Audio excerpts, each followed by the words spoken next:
വെള്ളിയാഴ്ച ഉച്ചയ്ക്കാണ് അമൽ ക്രൂരമർദ്ദനത്തിനിരയായത്. അമലിനെ കൊയിലാണ്ടി താലൂക്ക് ആശുപത്രിയിലും പിന്നീട് കോഴിക്കോട് മെഡിക്കൽ കോളേജിലും ചികിത്സയ്ക്കായി കൊണ്ടുപോയി. മൂക്കിനും കണ്ണിനും സാരമായി തന്നെ പരിക്കുണ്ട്. അമലുണ്ട് നമ്മോടൊപ്പം. എന്താണെന്ന് സംഭവിച്ചത്? ആരൊക്കെ ചേർന്നാണ് മർദ്ദിച്ചത്? മർദ്ദനം ഏറ്റവും തന്നെ മെയിനായിട്ട് തലക്കാണ് അടിച്ച എല്ലാം കൂടി. അപ്പം എൻ്റെ കണ്ണിനും പിന്നെ മൂക്കിനും പരിക്കുണ്ട്. മൂക്കിൻ്റെ പാലത്തിൻ്റെ പ്രശ്നം ഉണ്ടോന്ന് MRI സ്കാൻ എടുക്കണമെന്നല്ല ഇപ്പോൾ പറയുന്നത്. എക്സ്റേയിൽ മൂക്കിന് പ്രശ്നം കാണിക്കുന്നുണ്ട്. അന്ന് തന്നെ കോളേജ് ചെയർമാൻ അബൈ എൻ്റെ ക്ലാസ്സിൽ സഹപാഠിയാണ്, മൂപ്പരാണ് എന്നെ കൊണ്ടുപോയത് അങ്ങോട്ടേക്ക്. വിളിച്ച് വരുത്തിയതാണ്. അവിടെ നിന്ന് കോളേജിൻ്റെ യൂണിറ്റ് സെക്രട്ടറി ഫസ്റ്റ് ഇയർ പഠിക്കുന്ന അനുനാഥ്. കോളേജിൻ്റെ പുറത്ത് വെച്ചാണ് മർദ്ദിച്ചത്? കോളേജിൻ്റെ പുറത്തുള്ള ഒരു വീടുണ്ട്, നാണോട്ടൻ്റെ വീട് എന്ന് പറയുമ്പോൾ എനിക്ക് അറിഞ്ഞൂടാ. നാണോട്ടൻ്റെ വീട്ടിലേക്ക് എത്തണം എന്ന് പറഞ്ഞാണ്. അപ്പോൾ അങ്ങനെ എന്നെ കൊണ്ടുപോയതാണ് അബൈ എൻ്റെ ക്ലാസ്സിലുള്ള. അവിടുന്ന് മറ്റുള്ള പാർട്ടി പ്രവർത്തകരും പുറത്തുള്ള കുട്ടികളും അവരൊക്കെ ഉണ്ട്. ഏരിയ സെക്രട്ടറി എനിക്ക് അറിഞ്ഞൂടാ. അവരൊക്കെ കുറേ ആളുണ്ട്.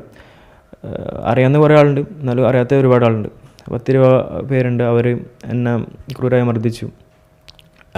അവനിട്ട് കൊടുത്താണ് ഫസ്റ്റ് ഇയർ ചെക്കന് അനുനാഥ്. അവനെ കൊണ്ട് അടുപ്പിക്കാണ് ഉണ്ടായത് എല്ലാവരും കൂടെ. എനിക്കൊന്നും തിരിച്ചൊന്നും ചെയ്യാനും കഴിയില്ല, അത്ര ആൾക്കാരുള്ള എന്നെ കൊണ്ട്. എൻ്റെ unit secretary Anunath college unit സെക്രട്ടറിയാണ്. എൻ്റെ അവിടെ വന്ന കുട്ടികളെയും കൂടി അങ്ങോട്ട് കയറ്റിക്കില്ല. അങ്ങോട്ടേക്ക് വന്നാൽ ഓരോ അടിക്കുന്നുള്ള ഭീഷണി ഒരിക്കും കിട്ടി. എന്നെ സംസാരിച്ച് തീർക്കാന്നുള്ള രീതിയിലാണ് വിളിച്ചു വരുത്തി. ഞാൻ പറഞ്ഞതാണ് ഞാനൊരു അടിക്കൂല്ല. ഓനെ കഴിഞ്ഞ ആഴ്ച ഒരു നടന്ന അടീൻ്റെ പേരിൽ ഓനെ കുറേ കുട്ടികൾ അടിച്ചിരുന്നു. എൻ്റെ ഫ്രണ്ട്സാണ്, എൻ്റെ കൂടെ പഠിക്കുന്ന ആൾക്കാരനാണ്. അപ്പോൾ അവർ അടിച്ചിട്ട് അതിൽ എൻ്റെ പേരില്ല. പക്ഷേ ഞാനത് ഏൽക്കണം എന്നുള്ള കാര്യമാണ് പറയുന്നത്. ഞാനത് ഏൽക്കാൻ പറ്റില്ല എന്ന് പറഞ്ഞു. ഞാൻ അവരെ കൂട്ടത്തിലുണ്ട് എന്നുള്ളതിനെ കൊണ്ട് ഞാൻ കോളേജിൽ കഴിഞ്ഞ ആഴ്ച അടിപിടി ഉണ്ടായി, അതിൻ്റെ തുടർച്ച എന്ന രീതിയിലാണ് വിളിച്ചുകൊണ്ട് പോയത്. ആ അടീൻ്റെ പേരിൽ നീ ബാക്കിലുണ്ട് എന്ന് പറഞ്ഞിട്ടാണ് എന്നെ വിളിച്ചുകൊണ്ട് പോയത്. ഞാനാണ് മാസ്റ്റർ പ്ലാൻ എന്നുള്ള കാര്യം പറഞ്ഞിട്ടാണ് എന്നെ കൊണ്ടുപോയത്. അപ്പോൾ അടിക്ക് ഞാനില്ല എന്നൊക്കെ പറഞ്ഞു. അടിച്ചവരെൻ്റെ ഫ്രണ്ട്സാണെന്നുള്ളതിൽ കൊണ്ട് ഞാനും അതിലുണ്ട് എന്നുള്ള വരുത്തി തീർത്ത്. ഈ അനുനാഥിന് എൻ്റെ കൂടെയുള്ള വ്യക്തിപരമായ കാര്യം ദേഷ്യം അയ്യ രീതിയിലോ പാർട്ടിക്കാരെ കൂട്ടുപിടിച്ച് ഓരോൻ്റെ ഒപ്പരം നിന്ന് അങ്ങനെ തീർത്തതാണ് സംഭവം. എന്നിട്ട് കൊയിലാണ്ടി അല്ല, ഞാനിപ്പോൾ ചോര വാർന്ന് എൻ്റെ ഫസ്റ്റ് തന്നെ അടിച്ച് ആരും പിടിച്ചേക്കൊന്നുമില്ല. പിന്നെ നല്ലോണം അടിച്ച് ചോര വാർന്ന് ഞാൻ നിൽക്കുന്ന സമയത്തും എൻ്റെ ഷട്ടിലൊക്കെ മൊത്തം ചോരയാണ്. അങ്ങനെ നിൽക്കുന്ന സമയത്തും അവിടുന്ന് എനിക്ക് അഭിനന്ദ് ബിആർ, എനിക്ക് എന്താ അറിയില്ല, പാർട്ടീൻ്റെ ഒരാളുണ്ട്. ഓന് എന്നോട് അങ്ങനെ പറഞ്ഞത്, ഞാൻ പറയാമെന്ന് കേട്ടിട്ട് നീ പോയാൽ മതി. ഞാൻ ചോരയെ കുളിച്ചിരിക്കുന്ന ഒരവസ്ഥയിലും ഓൻ പറഞ്ഞ് സംസാരിച്ചിട്ട് പോയാൽ മതി എന്നാണ് എന്നോട് പറഞ്ഞത്. അത്രക്കും മനുഷ്യത്വരഹിതമായ ഒരു കാഴ്ചപ്പാട് എനിക്ക് ഉണ്ടായ അനുഭവം. അപ്പം എത്ര പേരുണ്ടായിരുന്നു മൊത്തം? ഒരു 20ഓളം പേരുണ്ടായിരുന്നു. എല്ലാവരും ചേർന്ന് അടിച്ചോ? എല്ലാവരും ചേർന്ന് അടിച്ചില്ല. ഇവന് അടിക്കാൻ ഒരു അവസരം ഉണ്ടാക്കി കൊടുത്ത് ഓൻ മാത്രം അടിച്ച്. ഞാൻ തിരിച്ചടിച്ചാൽ എൻ്റെ കാലം കഴിയുമ്പോട്ടും അങ്ങനത്തെ ഒരു ലൈനാണ്. യൂണിറ്റ് സെക്രട്ടറി അനുനാഥ്, അവനാണ് എന്നെ അടിച്ചത്. ബാക്കിയെല്ലാവരും അവനൊരു അവസരം ഉണ്ടാക്കി കൊടുത്ത് ചുറ്റും നിന്നിട്ട് എൻ്റെ കൈ പൊന്തിക്കാൻ എന്നെ സമ്മതിച്ചില്ല. എന്നിട്ട് എന്നോട് പറയുകയും ചെയ്തു, ഇത് ഇവിടെ തീരണം, ഇല്ലെങ്കിൽ ഇന്നെ തീർത്താളെയും, ഇതിങ്ങനെ ആയിരിക്കല്ലേ ഇനി ഉണ്ടാവുക, ഇതൊരു വാണിംഗ് ആയിട്ട് എടുക്കുക. അങ്ങനത്തെ ഒരു വർത്താനം എന്നോട് പറഞ്ഞു.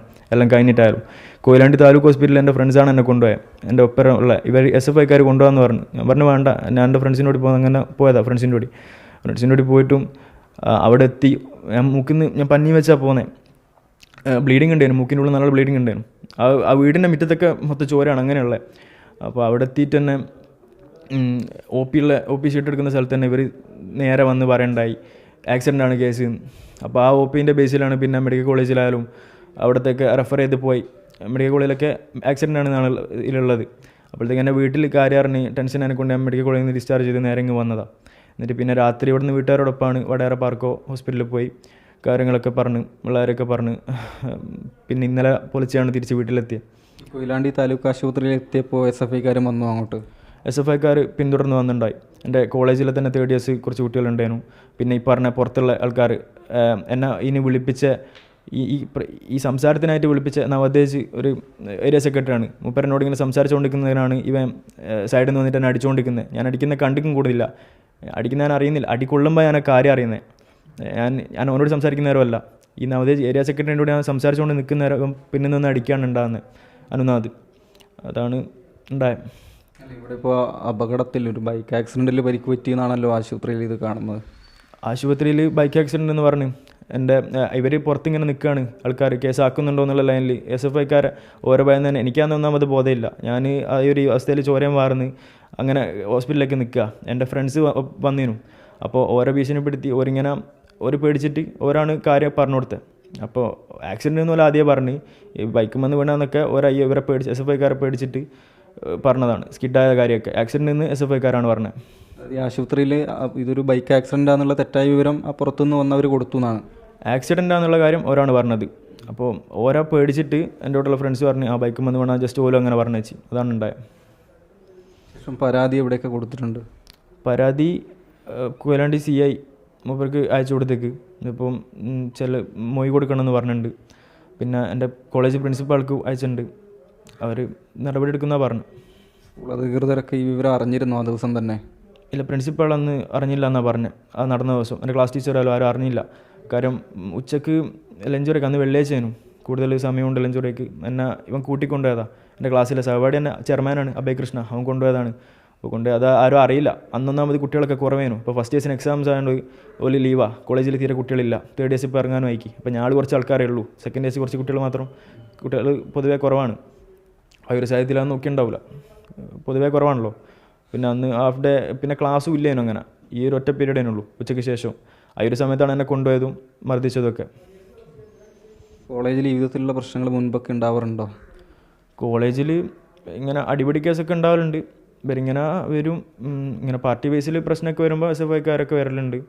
പിന്നെ ഞങ്ങൾക്ക് പ്രശ്നം എന്ന് വെച്ചാൽ എന്തെങ്കിലും ഒരു പ്രശ്നം ഉണ്ടായാൽ പിന്നെ താഴോട്ടേക്ക് ഇറങ്ങാൻ പറ്റില്ല. കോളേജിൻ്റെ മുന്നത്തെ റോഡുമ്മൽ മൊത്തം ഇവർ വന്ന് നിൽക്കും. നാട്ടുകാരായാലും പ്രശ്നക്കാരൊക്കെ വരും. അപ്പോൾ പിന്നെ ഞങ്ങൾക്ക് തിരിച്ച് വീട്ടിൽ പോകാൻ പറ്റാത്തൊരു സാഹചര്യമാണ് ഉണ്ടാവുന്നത്. ഒക്കെ എന്നല്ല, അതിപ്പം ബാധിക്കപ്പെടാത്ത കുട്ടികളാണെങ്കിലും ആർക്കും ഇവർ അങ്ങനെ ആരും പോകണ്ടെന്നുള്ളൊരു ലൈനിലാണ് ഉണ്ടാവുക. ഒരു പ്രതികരണം വരുന്നത് വരെ ഇനി നടപടി എടുക്കുമ്പോൾ ആരും പോകണ്ട, ആളാരെയും വിടൂല എന്നുള്ളൊരു ഇതൊക്കെയാണ് അവിടെ നടക്കുന്നത്. അമലും സംഘടനാ പ്രവർത്തനത്തിന് ഇതൊക്കെ ഭാഗമാകാറുണ്ടോ? ഞാൻ അല്ല, അത് നിങ്ങൾ പറഞ്ഞ പോലെ തന്നെ അങ്ങനെ ഒരു ഇതുണ്ടെങ്കിൽ ഞാൻ ഒരു എതിർ പാർട്ടിക്കാരൻ അങ്ങനെ എന്തെങ്കിലും ആയിരിക്കണം. പാർട്ടി പരമായിട്ടുള്ളൊരു പ്രശ്നമില്ല. ഈ പറയുന്ന പോലെ ഞാനായാലും എൻ്റെ അച്ഛനും ഇവിടെ വല്യച്ഛന്മാരും ഏട്ടന്മാരൊക്കെ SFI ഭാരവാഹികൾ തന്നെയാണ്. എനിക്കവിടെ മെമ്പർഷിപ്പ് ഉണ്ട് SFI ഇതിൽ. പക്ഷേ ഞാൻ പറഞ്ഞ പോലെ പേര് SFI ആണോ ആണ്, അത്രയാണ് ഞാൻ പറയുന്നുള്ളൂ. അല്ലാണ്ട് ഞാനതിൽ ഇറങ്ങി പ്രവർത്തിക്കുക അങ്ങനത്തെ പരിപാടിയൊന്നുമില്ല. ഇവനെ അവിടുത്തെ യൂണിറ്റ് സെക്രട്ടറിയാണ്. അപ്പോൾ ഓനെ കൂടുതൽ കൺസിഡർ ചെയ്യുന്നുണ്ടാവും. അപ്പോൾ ഓൻ പറഞ്ഞ ബേസിൽ ഇവന് ഓൻ്റെ വ്യക്തിപരമായ കാര്യം തീർക്കാൻ വേണ്ടിയിട്ട് എല്ലാവരും കൂടെ ഓൻ്റെ അവിടെ നിന്ന് എന്നെ മർദ്ദിക്കാനുണ്ടായത്. കുറച്ച് ദിവസത്തേക്ക് ചികിത്സയിൽ തുടരേണ്ടി വരും അല്ലേ? സ്കാൻ ചെയ്യണമെന്നൊക്കെ പറഞ്ഞിനി. 3 ദിവസം കഴിഞ്ഞ് പിന്നെ ചെല്ലാനും പറഞ്ഞിക്ക് ഹോസ്പിറ്റലിൽ. അപ്പോൾ ഇതന്നെ മെയിനായിട്ട് പ്രശ്നം മൂക്കിൻ്റെ ആണ്. മൂക്ക് ബ്ലഡ് ക്ലോട്ട് ഉണ്ട് ഉള്ളിൽ. ശ്വാസം വരെ കഴിക്കാനാകുന്നില്ല. പിന്നെ കണ്ണിന് ചുവപ്പൊന്നും മാറില്ല. അവിടെ കാഴ്ചക്ക് ചെറിയൊരു സീനുണ്ട് കണ്ണിന്. പിന്നെ തലേൻ്റെ സൈഡ് നീരൊക്കെ ഉണ്ട്, വേദന ഉണ്ട്, ഇടയ്ക്കിടയ്ക്ക് തലവേദനയൊക്കെ വരും. അങ്ങനത്തെ പ്രശ്നങ്ങളുണ്ട്. അതൊക്കെ ഉണ്ട്. അല്ല, അന്ന് തന്നെ എൻ്റെ വീട്ടുകാർക്കാണ് ഇത് പറയുന്നത്. ഇങ്ങനെ പോറ്റി വളർത്തിയിട്ട് ഇവർക്ക് ഇങ്ങനെ ഇട്ട് കൊടുത്താണോ അടിക്കാൻ, അങ്ങനത്തെ ഒരു ചോദ്യമാണ് വരുന്നത്. എന്നെക്കാണ് എൻ്റെ പ്രശ്നം വീട്ടുകാർക്കാണ്. ഒരിക്കൽ ഭയങ്കര സങ്കടം. അത് കാണുന്നവരെ എനിക്കും പ്രശ്നം. പ്രിൻസിപ്പളിനെ ഫോണിൽ ഇവർ അറിയിച്ചിട്ട് എന്താ മറുപടി പറഞ്ഞത്?